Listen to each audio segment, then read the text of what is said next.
Assalamualaikum warahmatullahi wabarakatuh. Pada bagian ini akan disampaikan kurikulum MAN 3 Jember. Visi MAN 3 Jember, terwujudnya madrasah yang berakhlak, disiplin, cerdas, terampil, kreatif, dan berwawasan kebangsaan atau disingkat Adiktif Wangsa. Misi MAN 3 Jember membiasakan civitas akademika berperilaku sesuai ajaran agama Islam dan norma yang berlaku di masyarakat. Meningkatkan kesadaran berwawasan lingkungan, mentaati peraturan yang berlaku di lingkungan madrasah dan lingkungan masyarakat, melaksanakan pembelajaran yang aktif, kreatif, dan menyenangkan, menumbuhkan semangat berprestasi bagi seluruh sivitas akademika, melaksanakan kegiatan ekstrakurikuler sesuai bakat dan minat, mengoptimalkan pemanfaatan teknologi informasi dan komunikasi bagi seluruh sivitas akademika, menumbuh kembangkan kesadaran dan tanggung jawab bermasyarakat dan berbangsa. Kurikulum yang diterapkan di MAN 3 Jember adalah kurikulum 2013 atau kurikulum nasional yang menuntut siswa aktif di dalam pembelajaran. Struktur kurikulum untuk semua program, ya. Program di MAN 3 Jember itu ada 3, program IPA, IPS, Agama. Nah, materi yang atau mata pelajaran kelompok A dan kelompok B ini semua sama, baik program IPA, IPS maupun agama. Yang pertama, mapel pendidikan agama Islam. Nah, ini yang membedakan dengan SMA. Di MA, pendidikan agama Islam dibagi menjadi 4. Ada pelajaran Quran Hadis, Akidah Akhlak, Fikih, dan SKI. Yang kedua PKN, yang ketiga bahasa Indonesia, yang keempat bahasa Arab, yang kelima matematika wajib. Nah, ini matematika nanti ada 2. Ada matematika wajib, ada matematika peminatan. Untuk matematika wajib yang nomor 5 ini semua jurusan dapat, baik IPA, IPS, agama, materinya sama. Sedangkan matematika minat nanti di kelompok peminatan itu hanya jurusan IPA yang dapat. Yang keenam, sejarah Indonesia. Yang ketujuh, bahasa Inggris. Kemudian mata pelajaran umum kelompok B itu seni budaya, pendidikan jasmani, olahraga dan kesehatan. Yang ketiga, prakarya atau kewirausahaan. Yang keempat, muatan lokal. Ada muatan lokal tartil. Ini untuk muatan lokal yang jurusan IPA dan IPS. Sedangkan untuk yang agama, muatan lokalnya adalah Qiraatul Kutub. Kemudian mata pelajaran kelompok peminatan MIPA atau jurusan IPA. Ada 4 mapel, ya, mata pelajaran di jurusan IPA, yaitu matematika, biologi, fisika, kimia. 4 mapel ini hanya jurusan IPA saja yang memperoleh. Yang IPS agama ada mapel yang lain, bukan yang 4 ini. Sedangkan untuk kelompok minatan lintas minat untuk program keterampilan itu yang IPA tadi adalah tartil. Untuk jurusan IPS atau peminatan IPS, mapel peminatannya adalah geografi, sejarah, ekonomi, dan sosiologi. Sedangkan lintas minat program keterampilan. Kalau tadi di IPA, ya, ini maaf keliru ya. Lintas minatnya adalah program keterampilan, berarti bukan yang tartil tadi ya. Tartil tadi muatan lokal. Kalau ini lintas minat, berarti beda ya. Kalau di sini tadi, nah ini muatan lokal. Jadi tartil dan Qiraatul Kutub itu adalah muatan lokal. Kalau di 5 ini adalah mata pelajaran lintas minat. Nah, ini program keterampilan. Nanti ada mapelnya di bagian belakang. Untuk IPS juga sama, lintas minatnya adalah program keterampilan. Sedangkan untuk jurusan agama atau keagamaan atau di MAN lebih dikenal jurusan IAGA. Ada 6 mapel. Tafsir, ilmu tafsir, hadis, ilmu hadis, fikih atau usul fikih, ilmu kalam, akhlak, dan bahasa Arab. Nah, untuk program lintas minat, nah ini juga sama, ini keterampilan.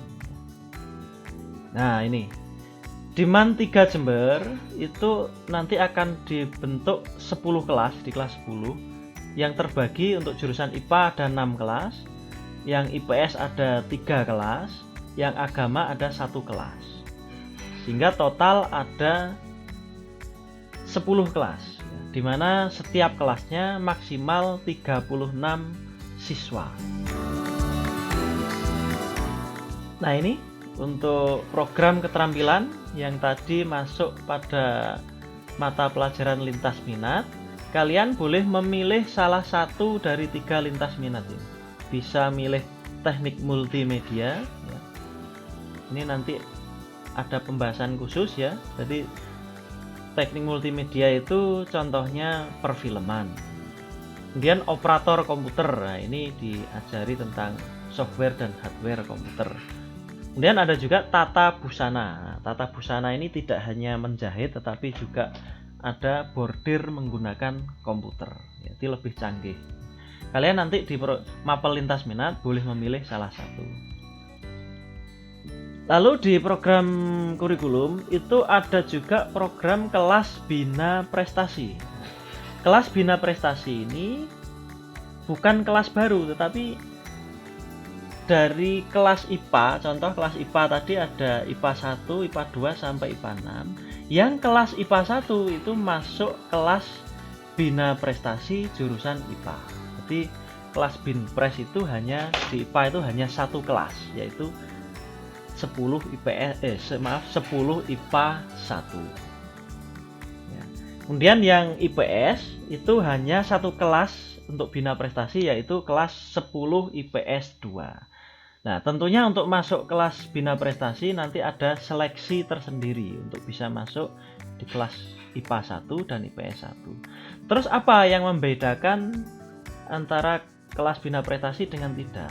Kelas bina prestasi itu nanti ada materi-materi tambahan, materi-materi pengayaan, ya, pendalaman yang nanti siswa itu disiapkan untuk mengikuti lomba kompetisi sains madrasah. Jadi KSM ini seperti kalau di SMA itu OSN, Olimpiade.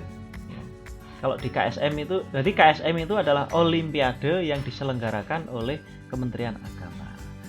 Kemudian kelas bina prestasi, anak-anaknya juga dipersiapkan untuk bagaimana bisa masuk di PTN. Jadi nanti materinya diberikan pendalaman soal-soal dan materi bagaimana anak-anak itu nanti bisa diterima di PTN. Jadi itu kelas bina prestasi itu kelas khusus yang dipersiapkan untuk menghadapi KSM dan siswa-siswinya harapannya dapat diterima di perguruan tinggi negeri. Catatan penting bagi siswa yang mau mendaftar nanti di kelas bina prestasi, itu harus syaratnya adalah membuat pernyataan yang akan melanjutkan ke PTN. Jadi yang masuk kelas bina prestasi tidak boleh kalau tidak mau melanjutkan ke PTN. Berarti ini khusus yang mau melanjutkan ke PTN. Kemudian ada di kurikulum itu adalah program Qiraatul Kutub. Nah, ini khusus untuk jurusan agama. Ini ibaratnya kelas bina prestasi yang khusus jurusan agama. Nah, materinya itu adalah membaca kitab. Ini kitab kuning contohnya. Nah, ini menjadi muatan lokalnya agama. Kalau muatan lokal di IPA IPS tartil, tapi kalau di jurusan agama muatan lokalnya adalah Qiraatul Kutub, yaitu membaca kitab. Kemudian di bidang kurikulum ada juga program Tahfidzul Quran. Nah, ini bisa diikuti oleh semua siswa dari IPA IPS agama, tapi yang berminat saja. Jadi yang tidak berminat tidak harus memilih ini. Jadi ini bukan program yang wajib. Jadi yang khusus yang berminat saja, baik siswa dari IPA, IPS maupun agama. Nah, tujuannya apa? Program Tahfidzul Quran ini mempersiapkan ya, siswa-siswi menjadi seorang hafidz atau hafidhoh. Nah, nanti siswa-siswi dari program Tahfidzul Quran ini akan diikutkan pada lomba hafidz ya, di Aksioma. Jadi Aksioma ini wadah perlombaan yang diselenggarakan oleh Kementerian Agama, ya, lomba di bidang seni dan olahraga. Ini seleksinya berjenjang. Nanti akan diseleksi di tingkat sekolah atau madrasah, yang lolos akan ditandingkan di tingkat kabupaten antar MA. Kemudian yang juara kabupaten akan dikirim di tingkat provinsi, ya. Kalau juara provinsi nanti bisa jadi diantarkan ke tingkat nasional, ya. Nah, target dari Tahfidzul Quran itu anak-anak adalah hafal 15 juz.